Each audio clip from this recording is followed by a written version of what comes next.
आजकल खबरों में एक नाम बहुत तेजी से घूम रहा है, शांति बिल। और इसके साथ ही एक बहुत बड़ा सवाल उठता है कि क्या भारत में न्यूक्लियर एनर्जी को प्राइवेटाइज किया जा रहा है। अगर हाँ तो क्यों, और अगर नहीं तो फिर इतना ज्यादा कंट्रोवर्सी किस बात की। आज इसी पूरे मुद्दे को बहुत ही इजी लैंग्वेज में डिस्कस करेंगे। Hello and welcome viewers. सबसे पहले समझते हैं कि शांति बिल क्या है। शांति बिल का पूरा नाम है sustainable harnessing and advancement of nuclear energy for the transforming India bill. ये बिल इंडिया की न्यूक्लियर एनर्जी सेक्टर को एक नए ढांचे में लाने के लिए पेश किया गया है। अब तक इंडिया में न्यूक्लियर एनर्जी पूरी तरीके से गवर्नमेंट के कंट्रोल में थी। एटॉमिक एनर्जी एक्ट 1962 के तहत सिर्फ गवर्नमेंट ऑर्गेनाइजेशन ही न्यूक्लियर पावर प्लांट बना सकती थी और चला भी सकती थी।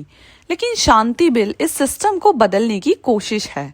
अब आते हैं सबसे बड़े सवाल पर, न्यूक्लियर एनर्जी प्राइवेटाइजेशन का क्या मतलब है। इसका मतलब है कि गवर्नमेंट न्यूक्लियर सेक्टर से बाहर हो रही है। मतलब अब प्राइवेट कंपनीज को भी सीमित दायरे में न्यूक्लियर पावर प्रोजेक्ट्स में भाग लेने की इजाजत होगी। शांति बिल के तहत प्राइवेट और joint venture companies nuclear power plant की डिजाइन, कंस्ट्रक्शन और ऑपरेशन में शामिल हो सकती हैं, लेकिन स्ट्रेटेजिक कंट्रोल अब भी गवर्नमेंट के पास रहेगा। अब ये सवाल उठता है कि ये मुद्दा अभी क्यों उठ रहा है, क्योंकि आज पूरे ही कंट्री में बिजली की जो डिमांड है वो काफी ज्यादा तेजी से बढ़ रही है। कोयला पोल्यूशन बढ़ाता है, रीन्यूएबल एनर्जी हर टाइम ट्रस्टेबल नहीं होती, और ऐसे में न्यूक्लियर एनर्जी एक बहुत ही स्टेबल, क्लीन और हाई कैपेसिटी ऑप्शन के रूप में सामने आती है। गवर्नमेंट का टारगेट है कि आने वाले कुछ डेकेड्स में न्यूक्लियर पावर कैपेसिटी को कई गुना ज्यादा बढ़ाया जाए। लेकिन सिर्फ गवर्नमेंट कंपनीज के भरोसे इतनी तेजी से इस प्लान को संभव नहीं किया जा सकता।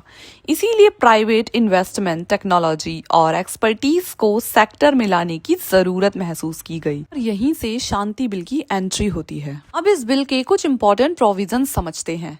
पहला कि एटॉमिक एनर्जी रेगुलेशन बोर्ड यानी कि AERB को कानूनी दर्जा दिया जाएगा ताकि सेफ्टी और रेगुलेशन और ज्यादा मजबूत हो। सेकेंडली, न्यूक्लियर एक्सीडेंट्स की स्थिति में किसकी जिम्मेदारी होगी, इसके लिए एक नया लायबिलिटी फ्रेमवर्क तैयार किया जाएगा।